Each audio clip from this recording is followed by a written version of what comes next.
Last लेक्चरमध्ये आपण elasticity म्हणजे काय, प्लास्टिसिटी म्हणजे काय आणि रिजिडिटी म्हणजे काय हे पाहिलं होतं. तर मटेरियल इलॅस्टिक आहे की नाही हे कसं ओळखायचं, त्या मटेरियलला डिफॉर्मिंग फोर्स अप्लाय करायचा. फॉर एक्झाम्पल आता हे माझ्याकडे एक बॉल आहे, हा जर मी ह्याला डिफॉर्मिंग फोर्स अप्लाय केला तर ह्याचे डायमेन्शन्स बदलत आहेत. आणि जर हा फोर्स मी रिलीज केला तर काय दिसेल तुम्हाला, हा ओरिजिनल स्टेटला आला. हा रबरचा बॉल आहे. So this is elastic in nature. किंवा रबर बँड पण आपण बघू शकतो. जर मी ह्याला डिफॉर्मिंग फोर्स अप्लाय केला तर डायमेन्शन्स बदलतात आणि हा रिलीज केला की ओरिजिनल स्टेटला येतो. So this is elastic in nature. माझ्याकडे क्लेचा गोळा पण आहे. जर मी याला डिफॉर्मिंग फोर्स अप्लाय केला तोच, तर काय होतं पहा, याचे पण डायमेन्शन्स बदलतात. पण जेव्हा मी हा डिफॉर्मिंग फोर्स रिलीज करेन तेव्हा हे ओरिजिनल स्टेटला आलेलं आहे का, नाही. सो अशा मटेरियलला प्लास्टिक मटेरियल म्हणायचं. या प्रॉपर्टीला म्हणायचं प्लास्टिसिटी. आणि काही मटेरियल असे असतात, फॉर एक्झाम्पल हा स्टोन आहे इथे, याला जर आपण डिफॉर्मिंग फोर्स अप्लाय केला तर काय होणार आहे, याचे डायमेन्शन्स बदलत नाहीत. सो याला म्हणायचं रिजिड मटेरियल. या प्रॉपर्टीला म्हणायचं रिजिडिटी. सो जो फोर्स आपण डायमेन्शन्स चेंज करण्यासाठी अप्लाय करतो त्याला म्हणायचं डिफॉर्मिंग फोर्स. आता एक इलॅस्टिक मटेरियलची डायग्राम दाखवलेली आहे, तर त्यामध्ये एक्सप्लेन केलेलं आहे की ओरिजिनल स्टेटला कसं येतं मटेरियल. सो जेव्हा आपण डिफॉर्मिंग फोर्स अप्लाय करतो, हे इलॅस्टिक मटेरियल आहे ज्याची एक बाजू फिक्स केलेली दाखवली आहे रिजिड सपोर्टला.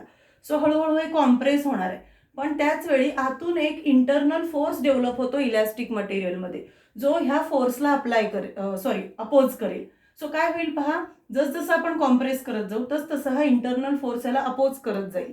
आणि एक स्टेज अशी येईल इथे की हा इंटरनल फोर्स वाढत वाढत जाऊन ह्या एक्सटर्नल फोर्स एवढाच होईल. आणि जेव्हा ते होईल तेव्हा फर्दर डिफॉर्मेशन होणार नाही. म्हणजे ह्या ब्लॉकची लेंथ कमी झालेली दिसेल तुम्हाला या डायग्राममध्ये.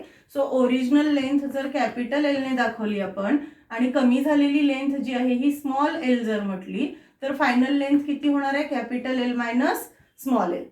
सो इथे काय झालं, फर्दर डिफॉर्मेशन होणार नाही कारण हे दोन फोर्सेस इक्वल झाले. सो ह्या स्टेटला म्हणायचं डिफॉर्म्ड स्टेट. आणि त्या स्टेटमध्ये जो आतमध्ये डेव्हलप झालेला फोर्स असतो मटेरियलमध्ये, जो एक्सटर्नल फोर्स एवढाच आहे, त्याला म्हणायचं restoring force. So this internal force which opposes the deforming force is called as restoring force. आणि याचं काम काय आहे पहा. आता सपोज जर आता आपण एक्सटर्नल फोर्स रिमूव्ह केला तर काय होईल, इंटरनल फोर्स ऍक्ट होईल आणि त्या डायरेक्शनमध्ये मटेरियल मूव्ह होणार. जेवढा अप्लाय केला होता तेवढाच डेव्हलप झालेला आहे हा फोर्स. सो ह्या फोर्समुळे एक्सटर्नलमुळे जेवढी लेंथ कमी झाली तेवढीच लेंथ इंटरनलमुळे वाढणार. त्याच्यापेक्षा कमीही नाही होणार, त्याच्यापेक्षा जास्तही नाही होणार. फॉर एक्झाम्पल जर 2 न्यूटन फोर्स अप्लाय केला तर 2 न्यूटनच डेव्हलप होणार आहे. या 2 न्यूटनमुळे जर 1 mm डिस्प्लेसमेंट असेल तर ह्या 2 न्यूटनमुळे पण 1 mm असणार आहे. आणि म्हणून या इंटरनल फोर्समुळे ओरिजिनल डायमेन्शन्स परत मिळतात. त्यामुळे त्याला म्हणायचं रिस्टोरिंग फोर्स. सो हा पण आपण डिफाईन केला होता. आता डिफॉर्म स्टेटमध्ये मटेरियलमध्ये हा फोर्स डेव्हलप झालेला आहे. किती एरियावर डेव्हलप झालेला आहे, ए एवढ्या एरियावर. जेवढ्या एरियावर अप्लाय केला होता तेवढ्याच एरियावर हा डेव्हलप झालेला आहे. तर ह्या स्टेजला म्हणायचं मटेरियलमध्ये स्ट्रेस आणि स्ट्रेन आलेला आहे. सो स्ट्रेस कसं डिफाईन केला होता आपण, internal restoring force per unit area. प्रत्येक युनिट एरियावर किती असेल हा फोर्स, त्याला म्हणायचं स्ट्रेस. आणि किती डेव्हलप झालेला असतो, डिफॉर्मिंग फोर्स एवढाच. आणि म्हणून आणखीन काय लिहिता येईल आपल्याला डेफिनेशन याची, it is external deforming force per unit area. आणि फोर्स अपॉन एरिया आहे आणि म्हणून त्याचं एसआय युनिट काय असणार आहे, न्यूटन पर मीटर स्क्वेअर. तसंच आपण स्ट्रेन डिफाईन केलं होतं. स्ट्रेस सोबतच आणखीन काय चेंज दिसतोय पहा तुम्हाला, एकतर फोर्स तर डेव्हलप झालाय प्लस मटेरियलचे डायमेन्शन्स बदलले. So there is change in dimension of the material and this is called as strain is developed in the material. So strain कसा डिफाईन केलेला आहे पहा, it is ratio of change in dimensions to original dimensions. Dimensions may be here length, volume, area or anything. So जो काही change झालेला आहे डायमेन्शन्समध्ये त्याला ओरिजिनल डायमेन्शननं डिव्हाइड करायचं. फॉर एक्झाम्पल या डायग्राममध्ये चेंज किती आहे पहा, स्मॉल एल. ओरिजिनल किती होतं, कॅपिटल एल. तर इथे फॉर्म्युला काय येईल आपला, स्मॉल एल बाय कॅपिटल. हे एक्झाम्पल आहे. सो ह्याचं युनिट काय असणार आहे, मीटर बाय मीटर कॅन्सल होणार. So since this is ratio of similar terms it has no unit. So आता आपल्याला पाहायचंय की डायमेन्शनमध्ये किती प्रकारे बदल होतो आणि अकॉर्डिंगली स्ट्रेस आणि स्ट्रेनचे टाइप्स. सो 3 चेंजेस आपण कन्सिडर करणार आहे. आपल्याला स्टडीला हे 3 चेंजेस आहेत. There may be change in length, there may be change in volume and in some cases there may be change in shape also. So shape ज्यावेळी बदलतो त्यावेळी फोर्स कसा अप्लाय करायचा आहे ते पण आपल्याला पाहायचं आहे. सो हे 3 चेंजेसनुसार 3 टाइप्स असणार आहेत स्ट्रेस आणि स्ट्रेनचे. आता आपण 1 बाय 1 हे चेंजेस पाहणार आहोत. आता आपण पहिला टाइप पाहणार आहोत स्ट्रेस आणि स्ट्रेनचा. It is linear or tensile or longitudinal stress and linear tensile or longitudinal strain. So लेंथमध्ये जर चेंज होत असेल मटेरियलच्या, then the corresponding stress is called as linear stress, tensile stress or longitudinal stress. So the stress corresponding to change in length is called as linear or tensile stress.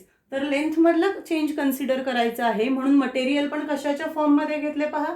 एक thin wire घ्यायची. Suppose तुम्ही मेटलची elasticity study करत आहे तर ते करताना जर लेंथमधला change तुम्हाला स्टडी करायचा असेल म्हणजे तुम्हाला जर त्याचा टेन्साईल स्ट्रेस आणि स्ट्रेन कॅल्क्युलेट करायचं असेल तर त्या मेटलची काय घ्यायची तुम्ही, एक बारीक वायर, थीन वायर घ्यायची, long and thin. So long wire घ्यायची. साधारण आपण जेव्हा लॅबमध्ये हा एक्सपेरिमेंट करतो तर 3 ते 4 मीटर लॉंग आपण वायर घेत असतो. त्या लेंथला आपण कॅपिटल एल म्हणायचं, ओरिजिनल लेंथला.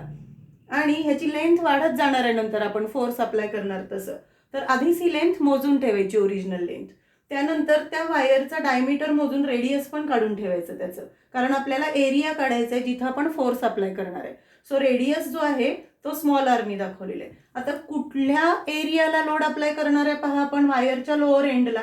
आणि ह्याचं क्रॉस सेक्शन, क्रॉस म्हणजे परपेंडिक्युलर, जर कट घेतला आपण तर काय पाहायला मिळेल आपल्याला, वायरचा शेप कसा असतो, सिलेंड्रिकल, म्हणजे ह्या चॉक सारखा. आणि याला जर क्रॉसमध्ये कट केलं तर काय दिसेल बघा, इथे समोरून तुम्हाला सर्कल दिसेल. आणि म्हणून इथे एरियासाठी कशाचा फॉर्म्युला वापरणार तुम्ही, area of circle having radius R. So original length किती आहे मटेरियलची, एल, कॅपिटल एल. रेडियस किती आहे, आर. आणि आता ह्याचा लेंथ मधला चेंज स्टडी करायचा म्हणून अप्पर एंड त्याचं रिजिड सपोर्टला बांधून ठेवतात आणि लोअर एंडला लोड अप्लाय करतात. सपोज आपण एका हुकने मास एम अटॅच केलं. आता ह्या मासमुळे काय होणार आहे, ग्रॅव्हिटेशनल फोर्स ऍक्ट होईल ह्या वायरवरती. कुठल्या डायरेक्शन असणार आहे, टुवर्ड सेंटर ऑफ अर्थ म्हणजे डाऊनवर्ड डायरेक्शननी. किती असतो हा ग्रॅव्हिटेशनल फोर्स, ग्रॅव्हिटेशनल फोर्स म्हणजे ह्या मासचं वेट कुठल्या सिम्बॉलने दाखवतो आपण, mg. काय म्हणतो ह्याला आपण, वेट ऑफ द ब्लॉक, ह्याला वेट म्हणायचं. w म्हणजे वेट. फोर्स किती झाला मग या केसमध्ये, हा फोर्स जो आहे तो किती झाला, वेट एवढा. वेटचा फॉर्म्युला काय, m इंटू g. सो इथे फोर्स किती आहे, mg. आणि किती एरियावर लावलेला आहे हा फोर्स, हा circular area, cross sectional area ह्या वायरचा किती घेणार तो आपण, πr². आता स्ट्रेस डिफाईन केलं होतं आपण. आता फॉर्म्युला काय स्ट्रेसचा, बेसिक फॉर्म्युला विसरायचा नाही. It is force, deforming force per unit area. आता इथे एरिया कुठला घेणार आपण, वायरचा क्रॉस सेक्शनल एरिया, कारण त्याला लोड लावलेला आहे. आणि फॉर्म्युला काय येणार बघा, फोर्सची व्हॅल्यू किती आली आहे, mg. So this is mg upon area किती आहे, πr². So this is our formula for tensile stress. आणि युनिट काय आहे स्ट्रेसचं, फोर्स अपॉन एरिया म्हणजेच न्यूटन पर मीटर स्क्वेअर. आता टेन्साईल स्ट्रेन पहा. स्ट्रेन कसं डिफाईन करतो आपण, change in dimensions upon original dimensions. इथे कुठलं डायमेन्शन चेंज झालेलं आहे, लेंथ. आणि म्हणून टेन्साईल स्ट्रेन कसं डिफाईन करणार आपण, change in length per unit original length. Formula काय येणार इथे, चेंज इन लेंथ किती आहे डायग्राम मध्ये, स्मॉल एल. आणि ओरिजिनल लेंथ किती आहे मटेरियलची, capital L. So this is small L by capital L. आणि त्याला युनिट असणार आहे का, नाही. Strain has no unit.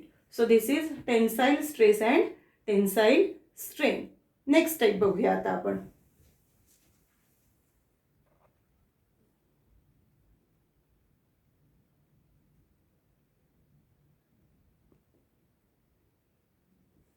आता सेकंड टाइप बघूया आपण. It is related to change in volume. So the corresponding stress is called as volume stress and the corresponding strain is called as volume strain. तर इथे material घेताना आता wire नाही घ्यायची आपल्याला, आता व्हॉल्यूमचा चेंज स्टडी करायचे म्हणून काय घेऊ शकतो आपण, एकतर एक क्यूब घेता येईल. क्यूबच्या सगळ्या साईड्स सेम असतात त्यामुळे कॅल्क्युलेशन्स जे आहेत व्हॉल्यूमचे ते करणं इझी जातं. समजा क्यूबची लेंथ जर एल असेल तर तुम्ही त्याचं व्हॉल्यूम काढू शकता एल क्यूब, किंवा स्फिअर घ्यायचं म्हणजे दाखवताना सर्कल दाखवायचं, आणि मग त्याचं जर रेडियस आर असेल तर व्हॉल्यूम काढता येईल आपल्याला 4/3 पाय आर क्यूब. सो हे कॅल्क्युलेशन सोपे जावेत म्हणून मटेरियल कशाच्या फॉर्ममध्ये घ्यायचं ज्याची इलॅस्टिसिटी स्टडी करायची आहे ते you can take either a cube or a sphere. Cube दाखवताना मी इथे फक्त फ्रंट फेस दाखवलेला आहे क्यूबच्या डायग्राममध्ये, मग आणि त्याच्या सगळ्या बाजूला इक्वल फोर्स अप्लाय केलेला आहे, टोटल फोर्स एफ घेतलाय. म्हणजे ऍक्च्युली हे क्यूब जे आहे ते मटेरियल असं असेल, आणि फोर्स अप्लाय करताना त्याच्या सगळ्या फेसेसला मी डायग्राममध्ये 4 एरोज दाखवले, पण फ्रंट साईड आणि बॅक साईड पण येईल, असे 6 फेसेसना इक्वल फोर्स अप्लाय केला एफ. टोटल जो एरिया आहे क्यूबचा तो घ्यायचा ए, आणि हा फोर्स अप्लाय करतो म्हणजेच आपण प्रेशर वाढवते ह्या क्यूबवरचं. तर कितीने प्रेशर वाढवलेलं आहे इथे लिहिले मी डीपीने. So DP is here increase in pressure or you can say change in pressure. आणि टोटल व्हॉल्यूम जे आहे क्यूबचं ते व्ही घ्यायचं. आता ह्या फोर्समुळे प्रेशरमुळे काय झालं, व्हॉल्यूम थोडं कमी होईल ह्या इलास्टिक मटेरियलचं. तर हे आपण शेडेड एरियानं दाखवलेलं आहे. लक्षात ठेवायचं इलास्टिसिटीमध्ये जो काही चेंज आहे तो डायग्राममध्ये तुम्ही खूप स्मॉल दाखवायचा. म्हणजे मगाशी पण मी जी वायरची डायग्राम काढली होती, ओरिजिनल लेंथ जास्त आणि चेंज इन लेंथ स्मॉल दाखवायचं.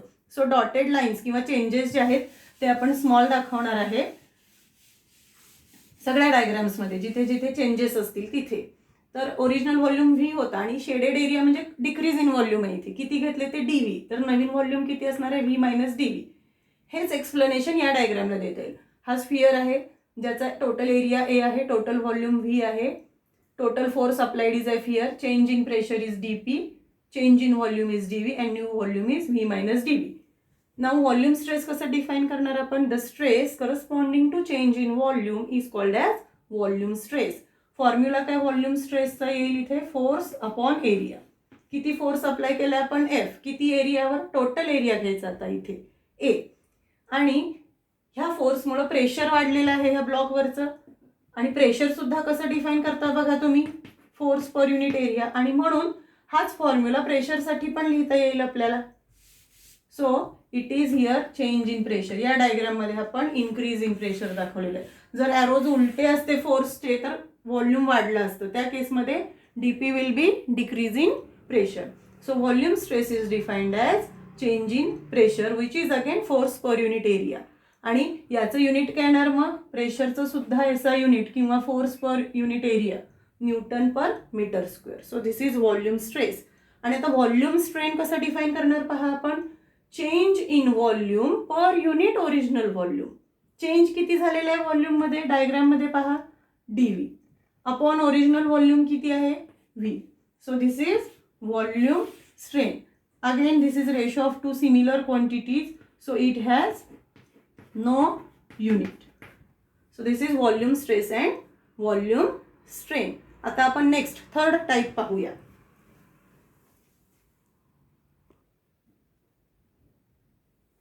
तर आता आपण थर्ड टाईप पाहूया स्ट्रेस आणि स्ट्रेनचा. It is shearing stress and shearing strain and it is related to change in shape of material. Again इथे सुद्धा आपण एक क्यूब कन्सिडर करणार आहे, पण आता सगळ्या फेसेसना फोर्स न लावता कसा लावायचा आहे पहा. क्यूबचा बेस जो आहे किंवा कुठलाही एक फेस फिक्स ठेवायचा रिजिड सपोर्टला, आणि त्याच्या अपोजिट जो फेस असेल समोरचा त्याला एक पॅरलल फोर्स अप्लाय करायचा, टँजेन्शियल फोर्स, पॅरलल किंवा लॅटरल म्हणू आपण इथे. सो आपण काय केलं, एक फेस जो आहे क्यूबचा तो फिक्स ठेवला आणि अपोजिट फेसला टेंजेन्शियल फोर्स अप्लाय केला, सो दॅट तो क्यूब तिरका होईल, थोडासा शिफ्ट होतील. हे जे आपण जर असं इमॅजिन केलं की वेगवेगळ्या लेयर्सनी बनलेला आहे क्यूब हा, म्हणजे डिक्शनरीचे पेजेस, एक जाड डिक्शनरी आहे थिक चौकोनी शेपची सपोज तुमच्याकडे. सो ती इमॅजिन करा की त्याचा बेस फिक्स आहे आणि फ्रंट कव्हर पेज जे आहे त्याला आपण फोर्स अप्लाय केला, तर सगळे पेजेस फोर्सच्या डायरेक्शनमध्ये थोडेसे काय होणार आहेत, शिफ्ट होणार आहेत.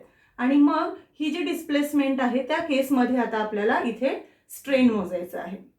सो एक फेस आपण फिक्स केलेला आहे आणि सगळ्या लेयर्स ज्या आहेत याच्या त्या पुढे जाणार आहेत. सो बॉटमला जी लेयर आहे ती कमी शिफ्ट होईल आणि जसं आपण वर वर जाऊ म्हणजे फिक्स लेयर पासून लांब लांब जाऊ. ही जी लेयर आहे खालची ह्या क्यूबची, इथे मी फ्रंट फेस दाखवलेला आहे फक्त ह्या क्यूबचा. सो ही डायग्राम तुम्हाला काढणं सोपी जाईल. ह्या लेयरला काय म्हणायचं इथे, फिक्स्ड लेयर. तो फिक्स्ड लेयर पासून जर आपण लांब लांब गेलो तर काय दिसतं आपल्याला, ही डिस्प्लेसमेंट जी आहे ती वाढत जाणार आहे. कुठली डिस्प्लेसमेंट? फोर्सच्या डायरेक्शनमधली, त्याला लॅटरल डिस्प्लेसमेंट म्हणायचं. म्हणजे फोर्सला फोर्सला पॅरलल डायरेक्शनमध्ये, त्याच डायरेक्शनमध्ये सगळ्या लेयर्स काय होणार आहेत आपल्या? मूव्ह होणार आहेत. सो स्ट्रेस कसं डिफाईन करणार पहा इथे आपण, फोर्स पर युनिट एरिया. आता इथे हा फोर्स कसा असणार आहे? Tangential force. आणि एरिया आता सगळा नाही घ्यायचा, कुठलाही एक एरिया. हा क्यूब आहे त्यामुळं एका जरी सरफेसचा एरिया तुम्ही घेतला तरी चालेल. इथे त्याच एरियाला काय केलेलं आहे? इथे फोर्स अप्लाय केलेला आहे, एका लेयरला टेंजेन्शियल फोर्स अप्लाय केलेले. सो स्ट्रेस काय आहे? इथे tangential force per unit area of the layer to which the force is applied. आणि इथे युनिट काय येणार? Newton per metre square. So पहा, कुठलाही स्ट्रेस असू दे, it may be linear stress, it may be volume stress, और it may be shearing stress. Every time unit is newton per metre square. आता शिअरिंग स्ट्रेन कसा असेल पाहूया आपण. सो स्ट्रेन कसा मोजणार? आता काय चेंज दिसतो पहा डायग्राम मध्ये तुम्हाला, की लेयर्स कशा झालेल्या आहेत? डिस्प्लेस झालेले आहेत. कुणाच्या डायरेक्शनमध्ये? फोर्सच्या. सो एवढीच जर डायग्राम मी इथे दाखवली तुम्हाला, लेफ्ट साईडचा बघूया आपण. सो पी पॉइंट कुठे शिफ्ट झालेलं आहे? P dash. मे बी नोट्समध्ये इथे ABCD म्हटलेलं आहे, A डॅश, B डॅश असं सुद्धा घेतलं तरी चालेल. आणि हा खालचा S पॉइंट फिक्स आहे. किती अँगलनी मूव्ह झालेले आहेत ह्या सगळ्या लेयर्स? थिटा एवढ्या अँगलनी. सो ही जी डिस्प्लेसमेंट आहे फोर्सच्या डायरेक्शन मधली, त्याला आपण स्मॉल डी म्हणूया. आणि PS म्हणजे हे जे व्हर्टिकल डिस्टन्स आहे इथं फिक्स्ड लेयर पासूनचं डिस्टन्स, त्याला कॅपिटल D म्हणूया. सो डिफाईन कसं करतात पहा इथे strain. It is lateral displacement divided by distance of the layer from the fixed layer, म्हणजे capital D. So small d divided by capital D. आणि हा एक राईट अँगल ट्रायंगल आहे. जर थिटाचा आपण विचार केला इथे तर पहा बरं, this is opposite side divided by adjacent side. हा फॉर्म्युला थिटासाठी D small d opposite side आणि कॅपिटल D ॲडजसंट साइड आहे. सो काय लिहिता येईल इथेच हा formula? It is tan theta. पण हा अँगल इतका स्मॉल असतो, म्हणजे अगदी 0 पॉईंट समथिंग वगैरे असं असतो, तर त्या केसमध्ये टॅन थिटाऐवजी तुम्ही थिटा वापरलं तरी चालेल. So this is nearly equal to theta. आणि म्हणून स्ट्रेन कसं डिफाईन करणार आपण? Angle through which the layers are displaced. पहा, कुठेही मोजा सेम येईल की नाही. इथे मोजला तरी थिटा आहे, इथे मोजला तरी थिटा, इकडे वर आलो तरी अँगल किती असणार? हा प्रत्येक वेळी थिटा. पण डिस्प्लेसमेंट वेगवेगळी आहे, हळूहळू वाढत जाते. म्हणून नुसतं स्मॉल d न घेता त्याला कशानं डिवाइड करायचं? कॅपिटल D ने. सो तो रेशो मात्र प्रत्येक वेळी सेम येईल, small d upon capital D, small d upon capital D, because it is equal to tan theta. So इथे शिअरिंग स्ट्रेन कसं डिफाईन करणार आहे आपण? Lateral displacement of any layer, मी इथे टॉपमोस्ट लेयर घेतली डायग्राम मध्ये, divided by its distance from fixed layer capital D. तुम्ही मधली कुठलीही लेयर घेतली आणि तिथे हे सिम्बॉल दाखवले तरी चालतील. आणि किती घ्यायची ती व्हॅल्यू? फायनली आपण थिटा एवढीच घेणार. Since this is ratio of two similar terms, it has no unit. So this is about shearing stress and shearing strain. तर एकूण किती टाईप आहेत स्ट्रेस आणि स्ट्रेनचे? 3. पहिला कुठला होता? It is related to change in length. आणि तिथे मटेरियल कसं कन्सिडर करायचं? वायरच्या फॉर्ममध्ये. नंतर त्याला नाव काय दिलं होतं आपण? It is linear stress, tensile stress और लॉन्जिट्युडिनल स्ट्रेस. तेच नाव स्ट्रेनला द्यायचं आहे. नेक्स्ट टाईप कुठला होता? Second type, it is related to change in volume. त्याला नाव काय दिलं आपण त्या स्ट्रेसला? Volume stress. आणि स्ट्रेनला काय म्हणायचं? Volume strain. मटेरियल काय घेऊ शकतो तिथे आपण? You can take either a sphere or a cube. And third last type is related to change in shape. इथे मटेरियल काय घ्यायचं आपण? क्यूब. क्यूबचं काय तयार होतं? फोर्स अप्लाय केल्यानंतर पॅरलेलोपिपेड सारखा शेप तयार होतो. आणि मग त्या स्ट्रेसला काय म्हणायचं? Shearing stress. आणि स्ट्रेनला म्हणतात शिअरिंग स्ट्रेन, किंवा या स्ट्रेनला अजून एक नाव दिलेलं आहे, नुसतं शिअर असंही म्हणतात. सो स्ट्रेसचा फॉर्म्युला काय असेल प्रत्येक केसमध्ये? Force upon area. आणि स्ट्रेनचा फॉर्म्युला काय असणार आहे? Change in dimension per unit original dimensions. So this is about types of stress and strain. Thank you.